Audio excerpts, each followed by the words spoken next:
Hello again, everybody. I'm the coach Shannon Griffith alongside Eric Dukevich. Welcome to Upon Further Review, your number one source for all things high school football in Northeast Indiana, as we are into the regional final recap, as well as previewing the semi-state this week, as a lot of games in and around the Northeast Indiana area. Of course, most of them were on the road, like the Carroll Chargers, and we'll have a chance to talk with Doug Dinan here in a few minutes and get his take on a big win on the road at Penn, a very tough place to play.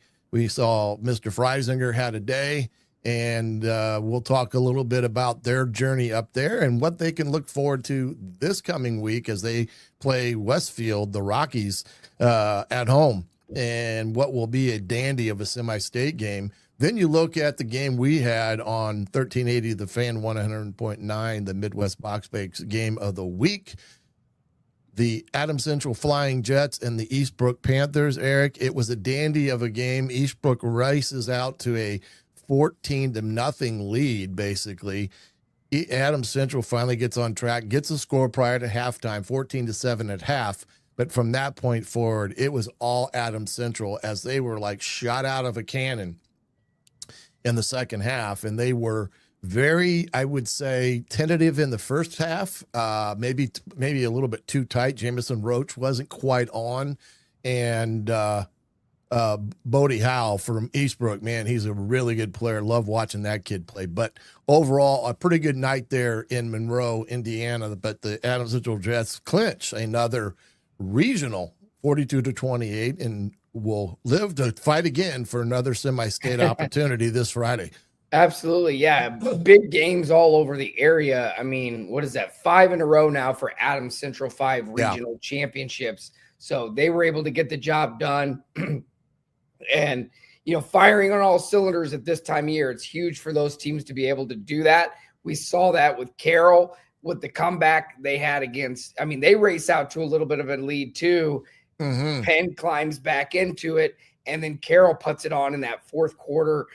And their defense really came up huge there too, getting some picks as well. So you think of them. Dwanger takes care of business at Lebanon, and then Lures gets a strong second half in their win over Twin Lakes. So what is it? 4 teams from 260 heading on to semi-state this week. It should be a fun one, and we've got a lot to talk about. It should be an exciting show and exciting Friday night is semi-state heading up this weekend. Yeah, and right now it looks as if we will be at the Carroll Westfield game Friday night. Make sure everybody checks the start time for that, because that may be a 7:30 start.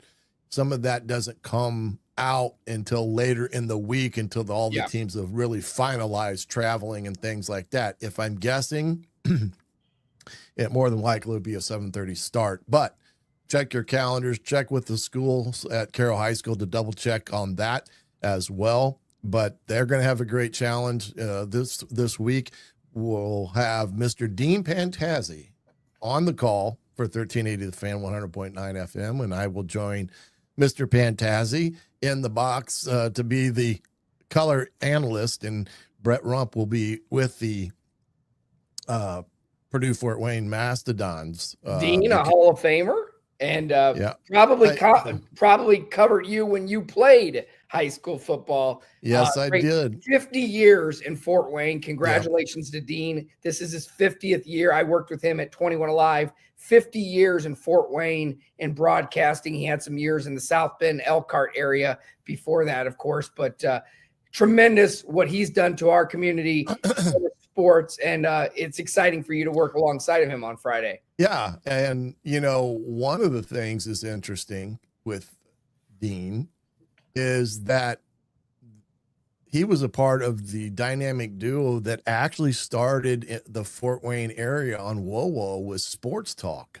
Yep. Way back in the day, when I was in college at Ball State, and they did that with Art Salzberg and him. And very, very good sports talk radio show that they had on every night, basically. And they kind of shaped the landscape that we're enjoying now in some respects of the, dynamic of bringing information to the viewing and listening audience that grasp the high school football scene here in Indiana. So yeah, it'd be nice to call a game with Dean. Never have, and so I'll get educated along the way. But he's ready to roll, and made sure I had all the two deeps to him because he was ready to get. He was ready to get started. Oh yeah, Sunday and he's morning. a wealth of knowledge. I mean, he can put in little factoids about people, parents, grandparents. He's a wealth of knowledge just to contact and say, hey, who was this guy who did this back then? Oh, yeah, who knows exactly. So, yeah, it'll be fun in our semi-state Midwest box breaks game of the week. Yeah. The other thing is like you said, the teams like out of the Fort Wayne area that went on the road into hostile territory, Lebanon, Twin Lakes, Penn High School, and went and got victories on the road, especially the team like Bishop Dwenger, who had another great win on the road in their contest against Lebanon. And again, they were able to, find the winning formula once again.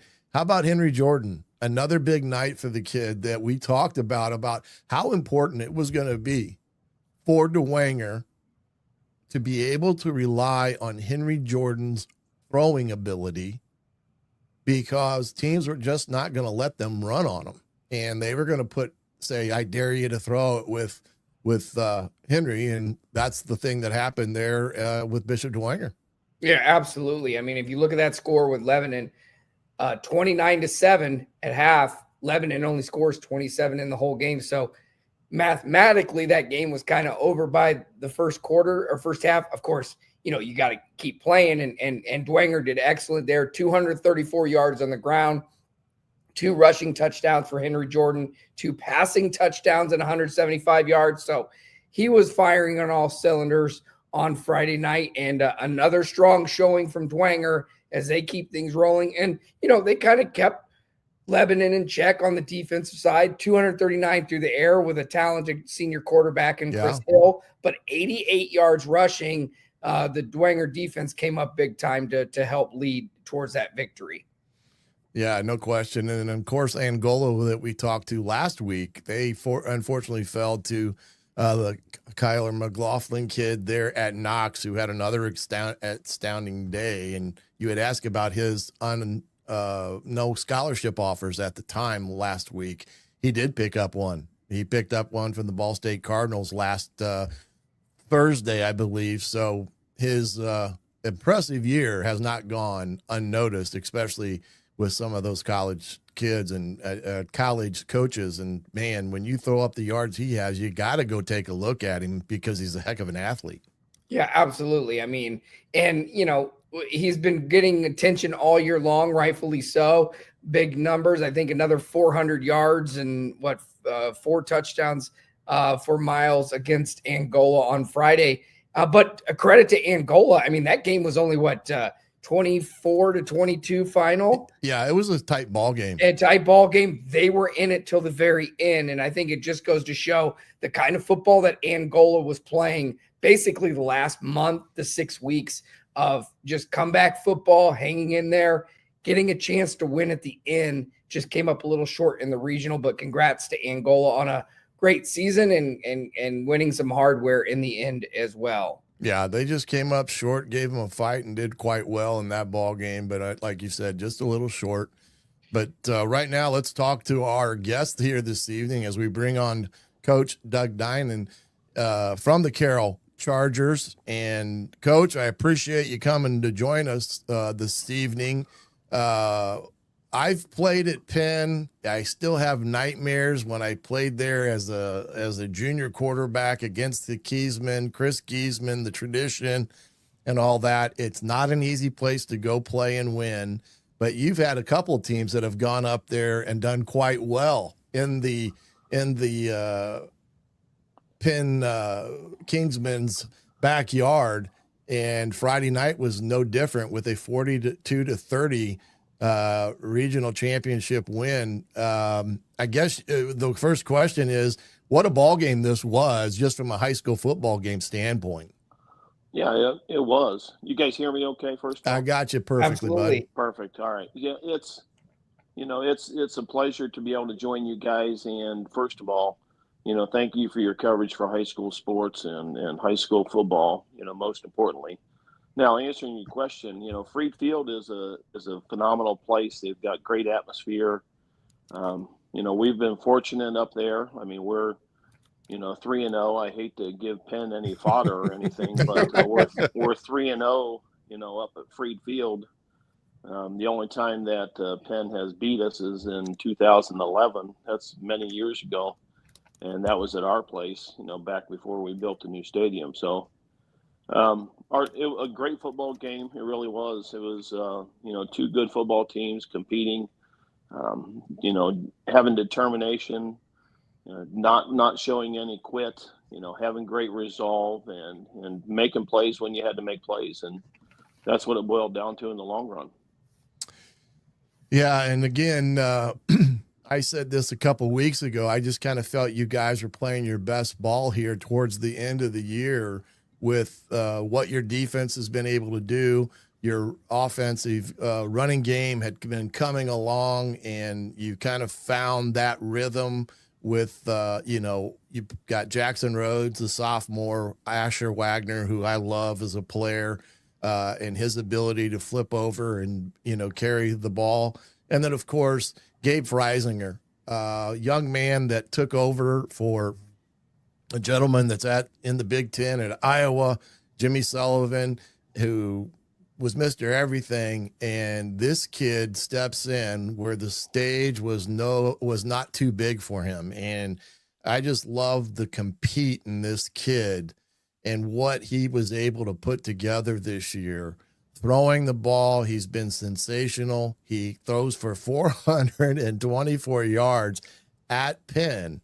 And that is no easy feat for a young quarterback that's in his first. Yeah, rushed for over 100. And rushed for over, so 500 total yards.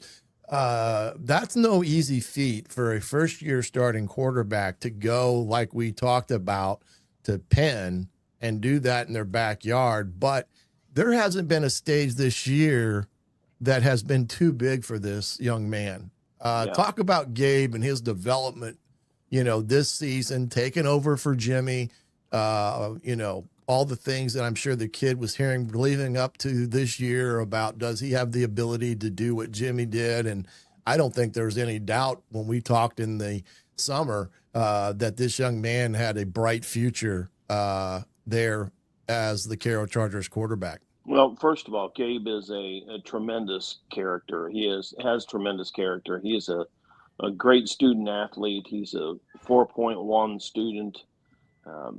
He's got great parents. His mom is a teacher within the district. His dad was a football player. This was before I was there, but he leads the school in single season tackles. I mean, he was a great player as well. Mm-hmm. So the Freisinger name is all over the record book right now, because Gabe now holds, and he's just obliterated, the single season passing record. Yeah. And he's about ready to break the completion record in a season too, with one more will tie and two will break it.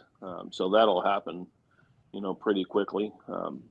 But, as you talked about, he had to be cast into a situation, with his first start, going to Hamilton Southeastern, and then week 2 being home, with Center Grove, and again has never batted an eye. He is a tough kid. He is a competitor. On a daily basis, he grinds, he works, he shows everything that he is made of, and consequently, he performs on Fridays. And he's surrounded by a great cast of receivers, Jaden Van Pelt and Mason Boffman, Logan Heath, and Harry Shealy. I mean, tremendous guys that will go get the ball and can vertically, split the defense at the same time. And, you talk about the run game, with Jackson and Asher, and, it's a tribute to the offensive line. It's a tribute to the offensive coaches. I just get the pleasure of, Gabe and I hang out and, spin the ball a little bit. And, Coach Poppy does all the play calling, and our offensive line coaches, Coach McCurr, Coach Hershey, Coach Stiver, they all do the great job with the guys up front. So, it's not one guy. It's not a one-guy show. And, consequently, we're having success, and that because was of what they're doing. That was the thing that I think is, especially in the latter part of the year, you had Jaden and Ballman and Sheely and those guys on the outside, but when you guys hit your stride running the football, just not with Gabe, we know that the quarterback run game is a very pivotal aspect of any offense because it just gives you an advantage, especially a defense that's not accounting for them. But when you got Rhodes involved, Asher involved, it just seemed like it kind of started taking off there at that latter part of the year. And to me, that was when, man, things seemed to sync up and you guys just were very difficult to defend in a lot of ways. Do you kind of feel the same way about the run game and how it kind of developed as you went along, more so than kind of developing a passing game behind the run game as you go on? You know how that happens with a first-year kid? There's an obvious need to be diverse offensively. Absolutely. If you're one-dimensional, you can easily be defended. And, Mm-hmm. So we've got to have that. Whether it be, Jackson or Asher or anybody else that's stepping in, Billy or Devon, and whoever those guys are that are stepping in to make plays, we've got to be able to run the ball. We love the +1 run game with the quarterback. We loved it, with Jimmy. Mm-hmm. We loved it with Jeff when Jeff was doing the same thing, Jeff Becker. The +1 run game, kind of evens things up. You either got to read the defender or you got to get an extra hat into the box. And so, be able to run the quarterback and have a quarterback that can run the ball, that gives an advantage. But again, you've got to be diverse. We like to throw it. Coach Poppy, can scheme up any pass, against any defense. And we love to throw it around. And our quarterbacks love that offense as well. And our offensive line, answers to that, with the pass protection, but we have to be able to run the football. And that's going to be a big test on Friday night. Yeah, no question. The other thing that, just dawned on me when you mentioned who you had at quarterback, it's kind of been amazing with what you've been able to put behind center. You had Becker, who was a talented kid and just was a competitor. Jimmy Sullivan comes in, steps in. You find out, his ability and competitiveness. Now you got Freisinger coming in and doing what he's doing. The one thing that strikes me about him, then we're going to jump to defense because you can't forget about those guys because they've been playing a heck of a ball game all year. But Gabe's is so poised under pressure. We saw one of the throws he made in the kind of the highlights there from Penn where he has a guy off the edge that he's ultimately responsible for, but he's able to find the guy he needs to get the ball to, throws it on a dime for a big time completion. And again, the stage is not too big for him, and he has that poise that he's not panicking. Well, I feel like that you had the locker room and coach's office mic'd up for this weekend because in watching film from Friday night against Penn, there was a play out of the end zone that he actually to our sidelines made a tremendous throw for a first down. And if you remember back in week 1 against Hamilton Southeastern, a very similar play happens, and he bails the pocket. Tries to throw it away and actually throws an interception, and we give him the ball on short yardage situation. So the maturation, the development has been quick. It had to be quick, but Gabe has greatly embraced the coaching, the scheme, players around him, and rallied guys to play and believe in the offensive system. We'll jump over. I'll take one more question there, dude. Go ahead. I'm rolling tonight. You got it. I'm rolling. You're in the locker room with the mic. You heard it here first. I'm spying. That's what quarterback coaches do, right, Doug? Yep, right. We have a tendency to talk too much, but defensively speaking, too. your defense this year, and it has been in some respects just overwhelming some of the teams that you've played against. Brubaker, Golddecker, Eli Newhouser. Yeah, Newhouser, who I think Coleman, Tipton, Asher, Wagner. I mean, you can go on and on, right? Yeah. Well, Newhouser goes out there and kicks field goals now too, because your kicker got hurt, and he's got a pretty good leg on him too. But talk about your defense too, because they really hung in there for you, especially early on, like you talked about with a young QB. They were going to have to try to take some of that pressure off the offense, and for the better part, I would say that was pretty successful for them. Yeah, our defense has done a tremendous job, and, I could name, as you did, name after name. I mean, guys that have done a tremendous job. Evan Brubaker, a leader on the front with, Gavin Golddecker and Liam Keys. I mean, those guys have been dominant up front. And, and we're a 3-4 team, but we'll show a 4-man front. We'll show a 5-man front. We'll play, 8 in the box. You have to, just like we are on offense, you have to be diverse on the defensive side. Mm-hmm. But those guys do a tremendous job. At the linebackers, you got Eli and Coleman, Tipton. Eli, if I'm not mistaken, has 125 tackles for the year, and Coleman is about ready to go over 100. I mean, the two guys into 100 total tackles on the season is phenomenal. That's the level that they're playing at, the second level. Asher Wagner, Austin Roars playing our outside linebackers. Austin gives us that ability to walk a guy down on the line of scrimmage, to give that 4-man front, or he can drop into coverage. And Asher does a tremendous job in space, usually to the 2 receiver side. In our secondary has been really good. Lincoln Grabner and, we play Shy and Schlotterback. Those 2 guys rotate into the boundary safety, and our corners have been really good. Corners have been really good. Seth McCall has been really good, and Henry Shaw, who is only a sophomore, has been outstanding. And Jaden Van Pelt, as dynamic as he is on the offensive side, he's as good a DB. And you watch the end of that Penn game, and essentially we went man under 2 deep, and he locked it down. And he made a phenomenal play on robbing an out and then batting down a corner route that was behind him. So defensively, you're right. I mean, we have to be able to stop the run. We've got to be physical up front. We got to keep people out of the end zone, and they have done that all year long. Sure. Carroll coach Doug Dinan joining us tonight on Upon Further Review. Coach, how much fun? I mean, we've been at a couple of these games, and it looks like the guys, they're all having fun out there. How fun is it to be with this group each and every day? I mean, it's high school athletics, and it should be fun. It should be, and they are having fun. On a daily basis, they enjoy being together.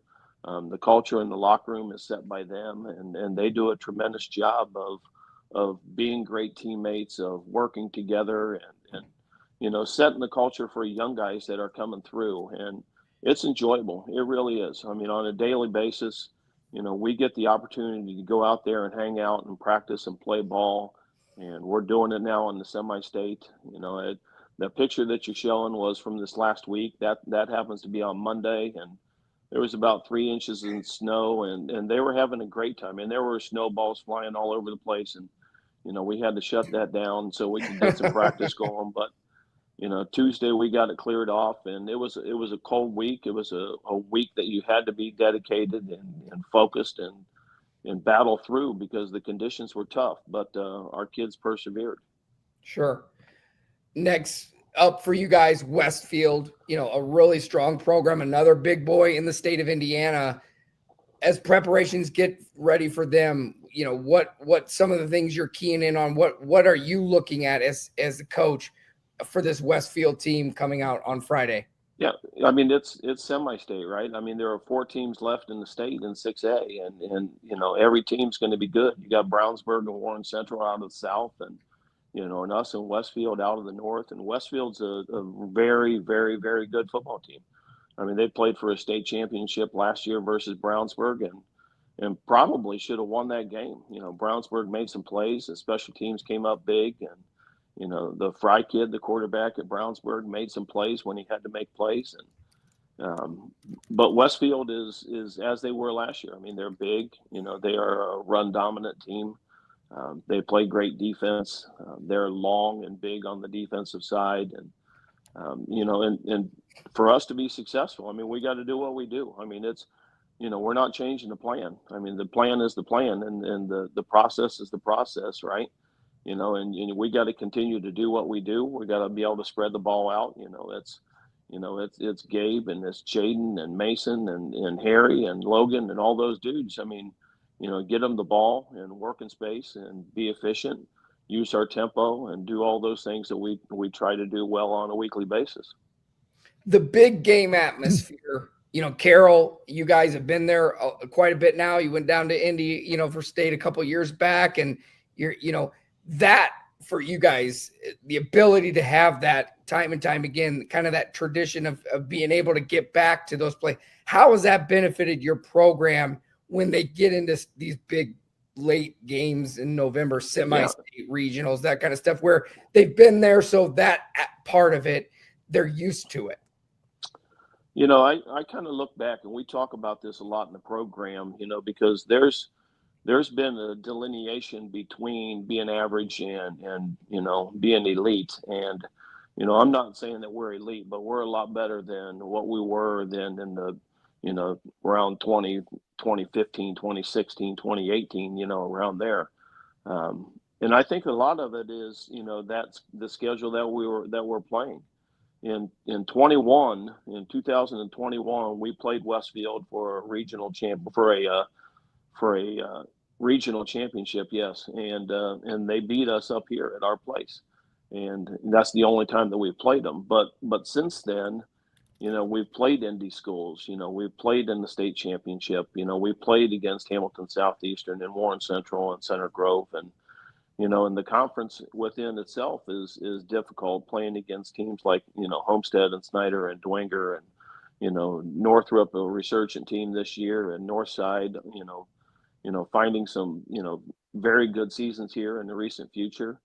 I think it does prepare you, and I think that there is big game atmosphere on a weekly basis. You come on out to the Carroll Stadium and on a Friday night, and it's electric, and it's a small college atmosphere, and the kids embrace it, and our administration does a great job of hosting it, and it is fun, and then we're enjoying what we're doing.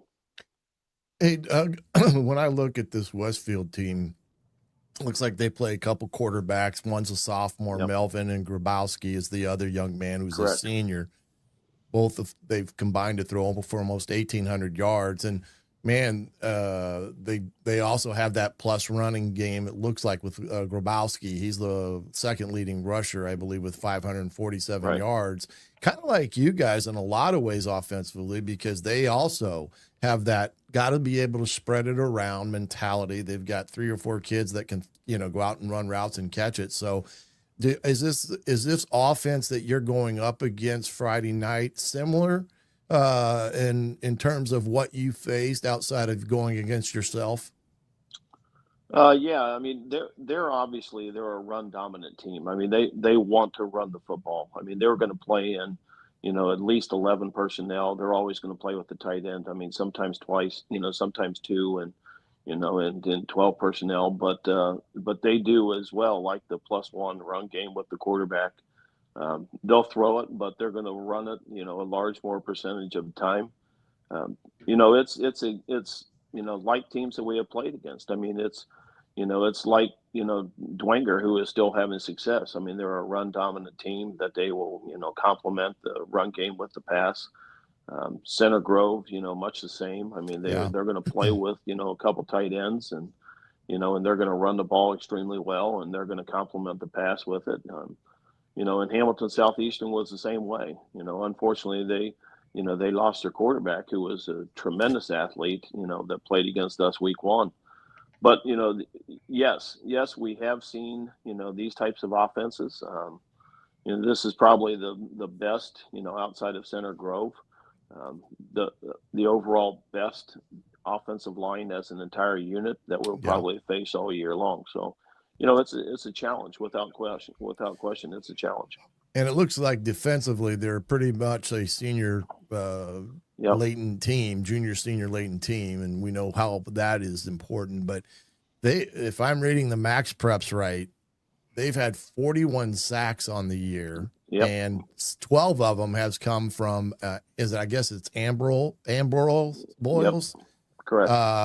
Talk a little bit about this defense that you're going to face this Friday night there at Carroll, and what are some of the challenges that you're going to be facing? Well, the challenge is especially, you know, as you pointed out, is that they rush the passer extremely well. They are typically a 4-2-5 team. They will play, you know, some cover 3. They will play 1 high, but they're going to be a 2 high a lot.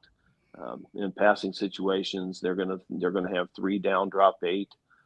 You know, which is very familiar to what we have seen a lot.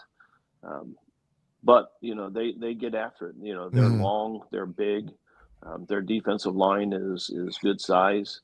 Their linebackers run, you know, from sideline to sideline extremely well.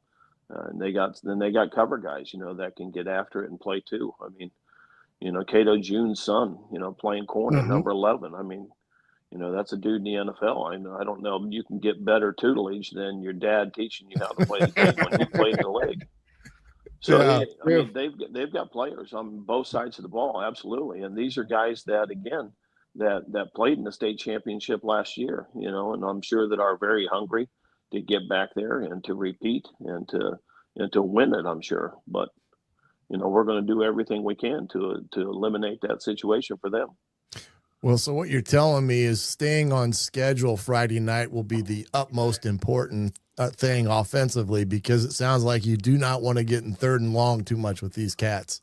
Yeah, but, you know, maintaining possession of the ball is a necessity, you know, and, you know, we can do that, you know, in a multitude of ways, you know, running the ball and passing the ball. But, you know, we don't fret too much about, you know, 3rd and long, you know, because you got guys that can take the roof off. We got guys that can go get it. But, you know, maintaining possession of the ball, you know, giving our defense a break, and coming away and ending every drive with a kick is essential.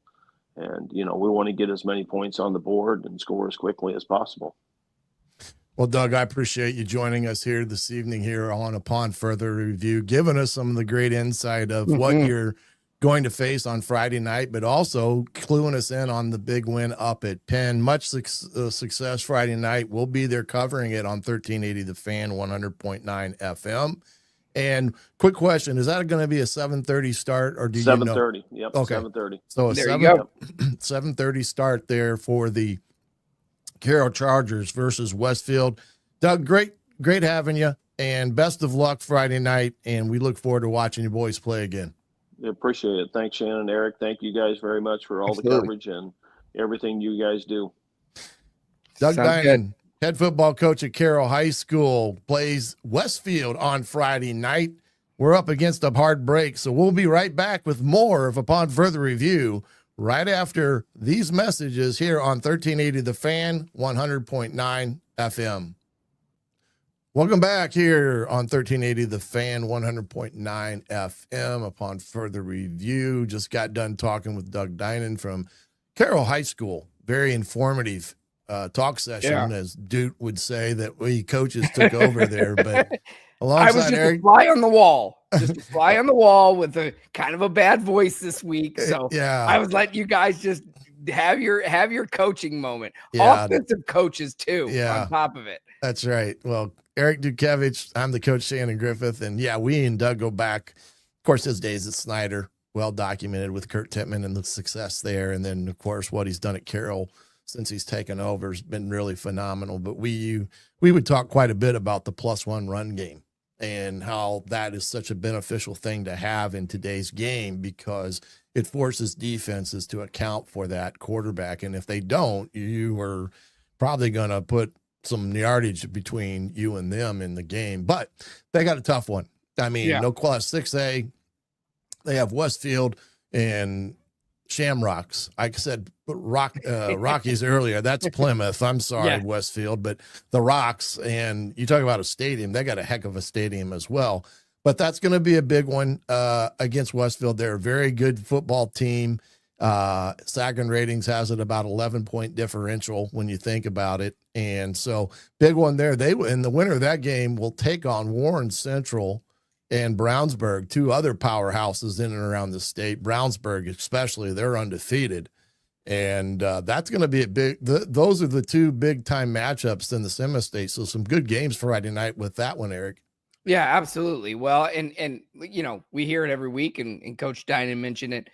Everybody's good that's left, and you're down to the final four in each of the classes, and ultimately, that's what we see here on these screens. And you know, Westfield got to the state finals a year ago. They lose to Brownsburg. They've got playmakers all over the field, and you know, a really solid team. Now, you know, they beat Fishers 20-10 in the regional championship. You know, heavy run game. You talked about it earlier with Coach. 204 yards on 34 carries, 2 touchdowns, just to get enough there. And, you know, the defense is going to get after it too, because they had 3 sacks against Fishers and 5 pass breakups. Huh? 41 for the year. That's ridiculous. Yeah, that's insane. So, and what did you say on sacks? 41, right? 41 already for the season. Yeah. And so one of them's got 12. Ambrosia. Yeah. I think it's Ambrosia or I'd have to look again, but he's been dominant, whoever he is, 34. Yeah. So watch out for 34. There you go. Yeah, absolutely. And I think, you know, that's, you know, and that's where, you know, Carroll kind of is now. I mean, they have grown into a 6A school, and a 6A school that can go and compete against the Penns of the world, the Indies of the world. I mean, growing up, I mean, you know, it's like Snyder would always get like stuck play, you know, oh gosh, we got to play Penn again. And then it's like, right. You know what I mean? So like to get beyond that and to show what they were able to do in that second half of that game and in the fourth quarter, they were able to really, you know, put some distance was Carroll between them and Penn, and that defense, that secondary, Grabner, who we've had on the show earlier in the year, and Van Pelt, who's he's a pretty good DB, is there too. So, but yeah, their work is going to be cut out for them. In addition to those sacks, 41 sacks, 14 interceptions for Westfield, and then also 7 fumbles recovered. So they've forced some turnovers as well, and getting after it. And you know, it's this time of year where you play some high football, and Westfield 10-2, just trying to go back to their losses. Week 2 at Carroll, and then September 26th against Brownsburg. So, you know, those losses not too shabby in the grand scheme of things either. Of course, they avenged the loss in overtime in the sectional championship against Carroll 2 weeks ago. So, you know, they're playing their best ball this time of year, and this is going to be a really good matchup. Luckily, I think to a certain degree, the fact that they have to come up here to Fort Wayne, I think that is very beneficial to Carroll, because it'll be an electric atmosphere. We know Carroll brings a good crowd, and it should be a good one out at Carroll Stadium on Friday. Yeah, right now it looks as if it's going to be in the 50s Friday, but pretty much a rainy day with 91% chance of rain. And I don't think there will be snow at practice this week either. That was quite interesting. Yeah, I mean, right. This time of year, Coach, all those weather changes. I mean, we've had, what do we have, like 3 months of just sunny weather, and you get snow Monday of last week, and then by the end of it, you're in the 60s on Friday. Yeah, it was crazy. And I mean, I guess part of it, you're still playing, so it's good. But yeah, that part of the game plan, what goes in? Are practices shorter this time of year? Longer? Oh, yeah. No, they're shorter. Look? Yeah, they're shorter now because of you know, you're pretty well tuned in on what you can do and what you shouldn't do. It's just a matter of recalculating your game plan to the team that you're facing and making sure you have those type of things. And when I say shorter, I maybe say, 15 to 20 minutes shorter than you normally would go just to get to what you need to get done. And that's kind of what I would say they probably did last week. But again, they're having great weather. It should be decent weather Friday night as well. So if we're in the 50s at this time of year, that's a blessing in itself. Looking at 5A, just a couple quick ones: Concord at Maryville, Bloomington South, and New Powell. But let's jump down to 4A there, because at the bottom of the bracket, Heritage Hills is at Indianapolis Roncalli. That's going to be a big-time game. Heritage Hills 21. But the big one here in Fort Wayne over at Shields Field, Bishop Dwenger Saints and South Bend St. Joe, who is 12-1 on the year. But this Dwenger Saints team is looking kind of like Carroll. They're peaking at the right time, offensively speaking. Henry Jordan has had himself a couple games already in the playoffs, and that's exactly what they needed, because they did not throw the ball a whole lot during the regular season.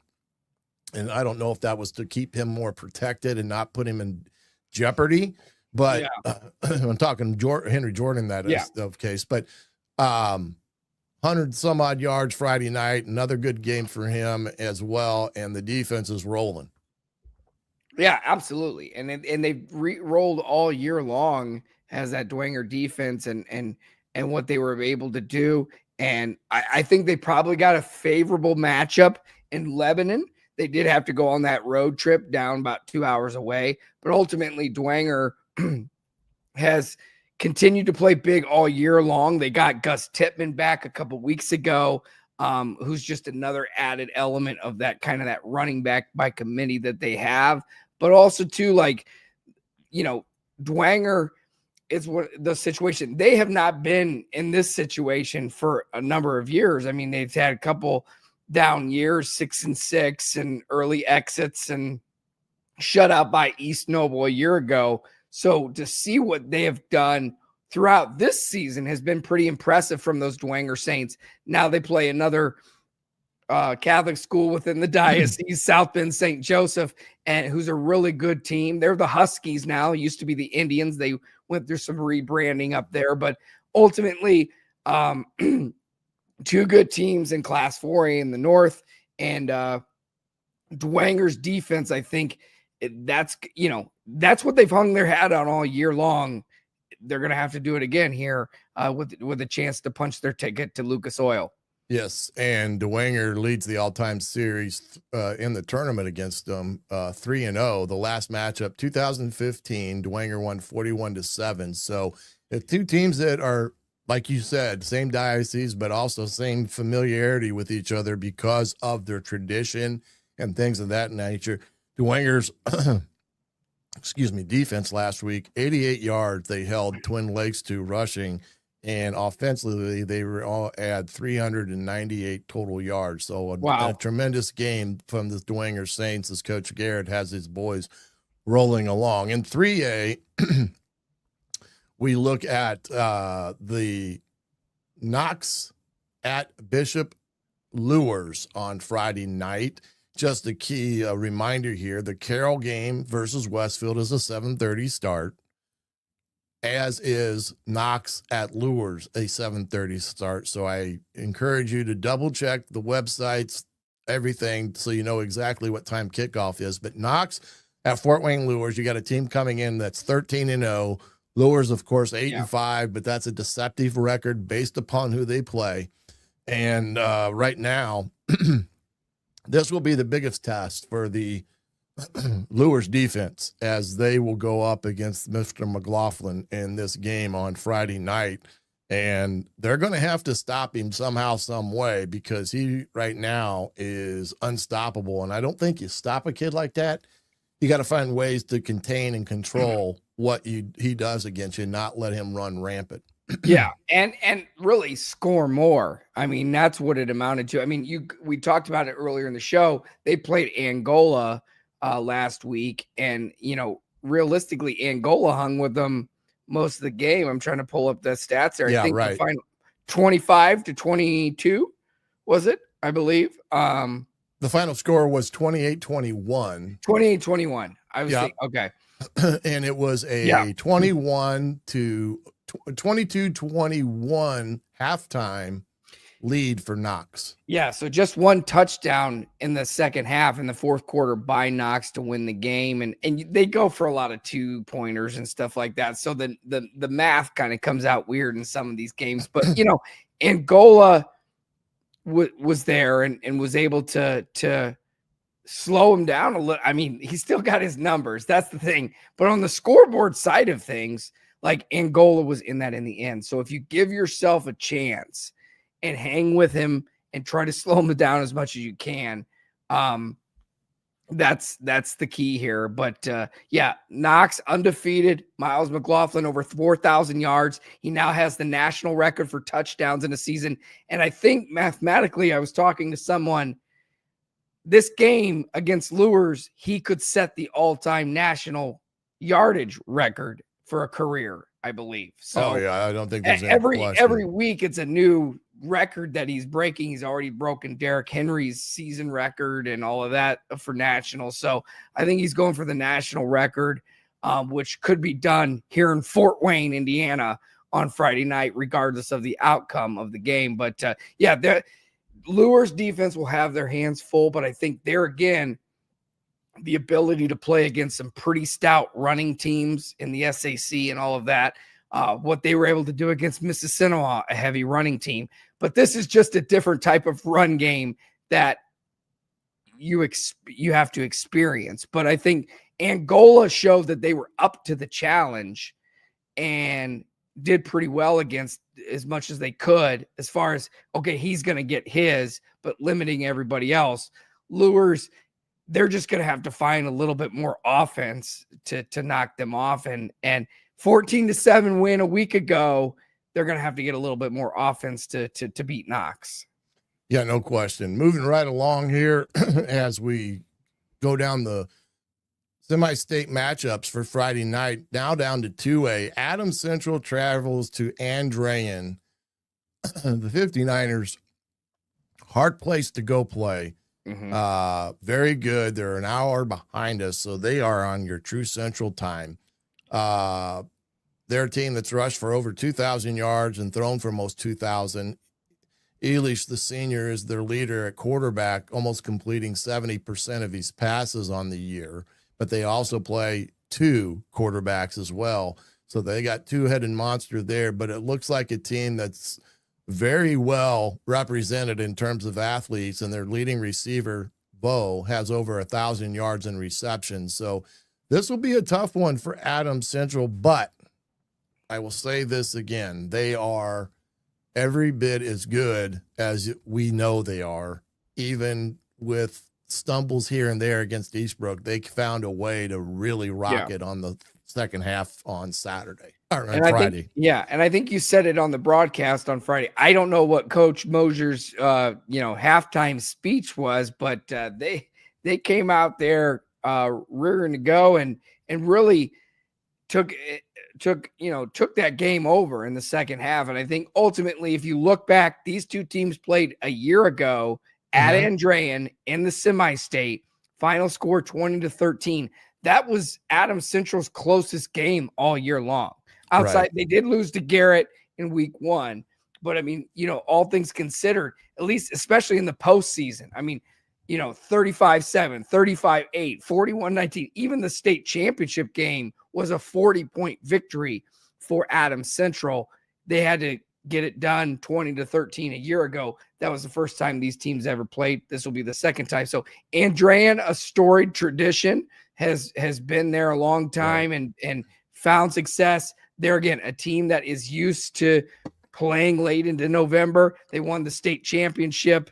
This is Adams Central. Sorry. I'm trying to look back at their history, but they've had battles with Lures over the years too. One state and 2021 was last semi-state 2022. So back-to-back regionals now for Andrean as well. So it's a storied tradition there, but Adams Central has become that too. And I think Adams Central continues to be the team that beats the team to beat, and Andrean is the next team on the list to try and do that.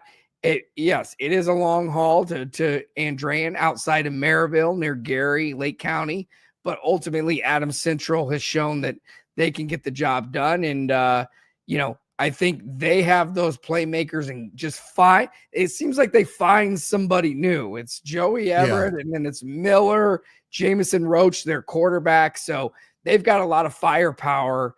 At some point, I think the defense is going to have to be the difference maker. They haven't had to rely on that like they did against Andrean last year.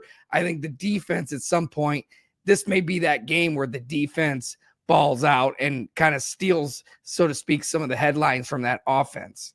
Yeah, a couple things, too, as it comes to Adams Central. Jamison Roach had a great second half. He made some incredible throws. The kid can throw it. That's the one thing that I think gets lost in this equation. Adams Central is a dominant run game and things of that magnitude, but Roach can throw it. He's got some receivers, like you pointed out, Eckert, who can go get it. Raber, the kid, is a phenomenal football player, free safety. He made a heck of a grab on Friday night as well. And Jamison Roach's grandfather, who came up to me after the game and said he's an avid watcher of Upon Further Review. So hello, Grandpa Roach, and good luck to the Jets on Friday at Andrean. We're big time in Monroe. How about that? That's right. But they will play the winner of the Brownstown Central, Lapel. Both those teams are 13-0, so that should be a pretty dandy. Lapel knocked off Indy Lutheran, so that's a side note. Like a lot of people know about Indy Lutheran around here. Indy Lutheran is out because Lapel beat them by like 30. A strong showing from Lapel. So that's a team to watch, too, out of the South. And then finally in Class 1A, we'll finish it up with Pioneer at South Adams. Pioneer, another storied program here over the last decade. Had some phenomenal athletes come out of there. One kid went to Notre Dame. He just graduated. Last year, I believe. He was a linebacker for them. Phenomenal player there for Notre Dame. And they're 12-1 on the year, taking on South Adams, 10-3. Coach Moser going to have to buckle it up against the Pioneer, because this one will be a dandy of a game. Let's see. They last met in 2014, and Pioneer pretty much dominated that game. And right now they're probably about a 10-point Sagarin favorite thus far, according to that. But that's going to be a big game to see who takes on South Putnam at Milan. So South Adams, again, they're back to the semi-state. They were there a year ago, and now they get another opportunity to try to get themselves down to state. Yeah, absolutely. And I think, looking at going back Friday, South Adams played North Miami in Denver, Indiana at North Miami, a heavy running game for North Miami, which is the case for a lot of these 1A schools. South Adams is kind of that difference because they throw the ball a lot more. I mean, you look at Pioneer, North Central Indiana, 4,400 yards as a team on the ground. They've got 3 guys who've cracked 1,000 yards. They got a 1,200 yard rusher, 10, and then 2 guys that have just over 1,064 rushing touchdowns. Meanwhile, back at the ranch, they've only thrown the ball 43 times all year. South Adams knows yet again heading into this week, the focus is going to be stopping the run. But that's true when they play Adams Central. That's true when they play Southern Wells. That's true when they play now Pioneer or North Miami last week. So it's going to be a challenge in front of them. Pioneer, a very good program. Adam Berry, their head coach, just clinched his 100th win. They won in his second year, they won state. So state championships in 17 and 18 in Class 1A for this Pioneer team.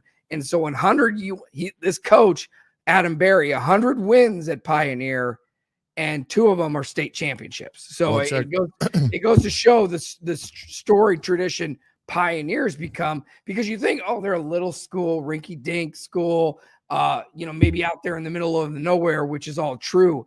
But they're able to pull in a lot of kids from a wide geographical area in Fulton, Cass County. And there was one year kind of off the beaten path. girls. They're the first school to do the girls trifecta. They won softball, they won volleyball, and girls basketball in state in the same year. So Pioneer is really good at athletics. And so South Adams, the graphic says North Ammy, but it's South Adams with the South Adams logo, will have its work cut out down in Bern this Friday night. One thing to point out, they have got 3 rushers there at Pioneer, over 1,000 yards. They have 4,400 yards on the year, so they're close to McLaughlin's numbers, but it's taken almost 4 guys to do it. But that is it for the semi-state lineup this Friday night coming up. We will be at the Midwest Box Breaks game of the week is Carroll versus Westfield there. Dean Pantazzi will join me in the booth for that ball game, and it will be a dandy of a game. We'll see you on Friday night. For Eric Dukevich, I'm the coach, Shannon Griffith. Until next Wednesday night, when we will have the state finals lineup for you. We'll see you then here on 1380 The Fan, 100.9 FM.